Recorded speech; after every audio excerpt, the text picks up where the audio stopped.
Once upon a time in video game history, there were unlockables that you could work towards that were implemented into the game's mechanics. Sure, there are unlockables now, where you can either outright buy the new characters, maps, skins, or etc., or grind for an unprecedented amount of time to get the same loot. We used to get full games at launch. Now it's standard practice to sell half-baked games, with the meat and potatoes sold separately as DLC. Today we're looking into why big video game companies keep screwing us over with AAA titles. Cyberpunk 2077 promised a mix of well-developed story and gameplay and quickly rose to be one of the most anticipated games since its announcement in 2011. Hopes of a well-put-together game were crushed upon release, which is when we found out that what we got instead was a game filled with game-breaking glitches, unimaginably terrible AI, and an awkward encounter with many PPs and vajayjays. Arguably the best thing to come from that game upon release. Battlefield 2042 was the next-gen installment of the well-renowned Battlefield franchise,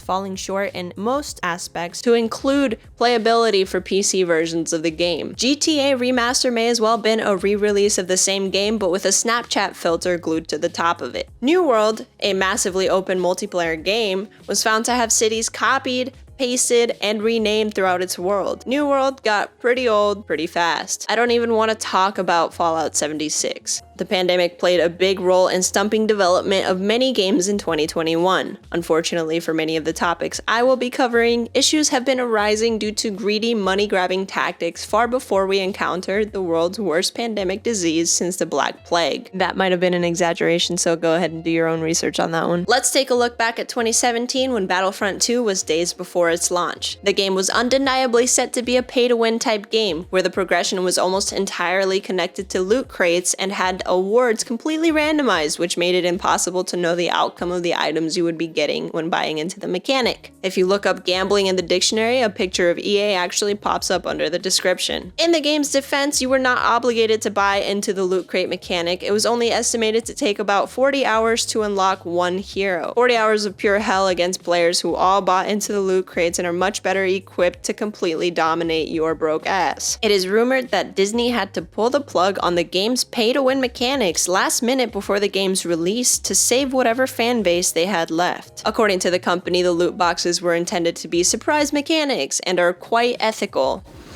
The first microtransaction sold by a major publisher was back in 2006 for Elder Scrolls 4: Oblivion. There was this horse armor that sold for $2.50 and it was made to experiment the test market reaction to the DLC according to the wiki. Although most players reacted negatively, claiming that the price tag of $2.50 for an in-game cosmetic was far too much, it became the 9th best-selling DLC in Oblivion. Then came the popularity of the gacha mechanic, which was the precursor to loot boxes at the time. Originated from Japanese capsule toy machines called gachapon, gacha is a video game equivalent of randomized vending machines. There's actually a small percentage of players called the whales who contribute up to 50% or more on revenue sales. This equates to a very small amount of players who are contributing more than half of the revenue to each of these games. So what does this mean? It means that most of the time companies don't even need to worry about catering to popular demand when it comes to microtransactions because they'll get most of their revenue from the less than 50% of the people that are playing. At this point, all the developers' eyes turned into little money bags and you know the story from there. Unfortunately for the player base, there's a reason why they push these monetary sideshows on us so much. They make a substantial amount of money outside of game sales alone, which in turn causes increased revenue and bloodthirst to see that amount of steady monetization practice increase throughout the AAA titles. There's a much less detrimental example, which is the pay-to-look pretty mechanic we see within free-to-play titles like Fortnite, Call of Duty Warzone, and Apex Legends. Speaking of Warzone, which has become one of the biggest mainstream games since Call of Duty's annual release titles with 100 million players and counting. What the f***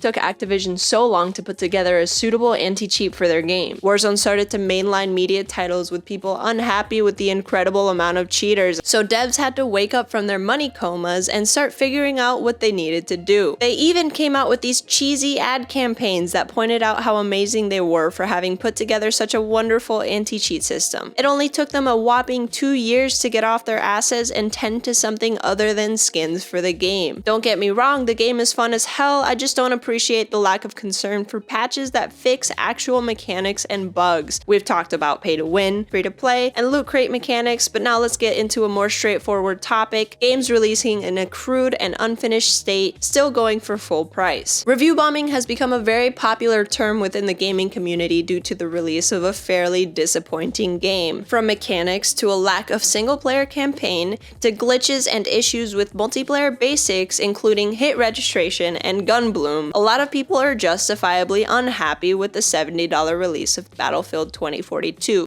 DICE initially said they will not be including a campaign because, quote, "we're going to put all that emphasis and all those resources into building depth into multiplayer, because that is what we do best." Battlefield 2042, Fallout 76, GTA Trilogy, Tony Hawk's Pro Skater 5, Mass Effect, Andromeda all had a substantial amount of money during development, and they all had a following with previous installments of those series making them very popular.